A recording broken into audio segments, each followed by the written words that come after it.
Hey guys, welcome back. তো চলে আসলাম আরেকটি ভিডিও নিয়ে আপনাদের মাঝে। আজকে কথা বলবো আমাদের সবার জনপ্রিয় টিকটকার বা কন্টেন্ট ক্রিয়েটর, ফানি ভিডিও তৈরি করে থাকেন কবির ফয়সাল। তার কিছু কিছু কার্যকলাপ নিয়ে যেগুলা আমার পছন্দ হয় না বা আপনাদেরও পছন্দ হবে না। তাকে অনেকেই সাপোর্ট করতো এবং আমারই পছন্দ হইতো, আপনাদেরও পছন্দ হইতো। তো দিস ইজ লোকাল হিরো, তার বিষয়ে কথা বলবো। সে আমাদের মাঝে টিকটক থেকেই পরিচিত পেয়েছে এবং সে ভালো ভালো ফানি কমেন্ট করতো, কিন্তু তার যে কার্যকলাপ সেগুলো আমার ভালো লাগে নাই। তো চলুন কথা না বলে ভিডিওটি শুরু করা যাক। তো ফার্স্ট পর্যায়ে আমরা দেখি যে সে লাইলার সাথে সে কোনো মেয়ে নিয়ে ভিডিও করতেছে এবং পরবর্তীতে আরেকটি ক্লিপ ভাইরাল হয়েছে, যেটি আপনারা হয়তো বা কিছু কিছু লোক জানেন, অনেকেই জানেন না।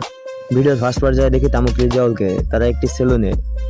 তো সে পরবর্তী ক্লিপে দেখা যায় যে আমাদের কবির ফয়সাল সে তার মাথার চুলে কালার করতেছে এবং আসলে চুলে কালার করে যেমন এলেক্স সবুজ, টিকটকার মামুন বা অপু, এদের মতো লোকে চুলে কালার করে।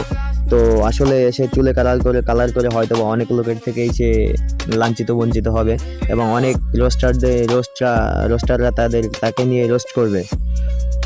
হয়তোবা সে নিজেও বুঝতেছে না তার এই চুলে কালার করা নিয়ে তার কতটা ফ্যান ফলোয়ার কমে যাবে বা কমে যাচ্ছে, বা অনেক কিছু বলবে।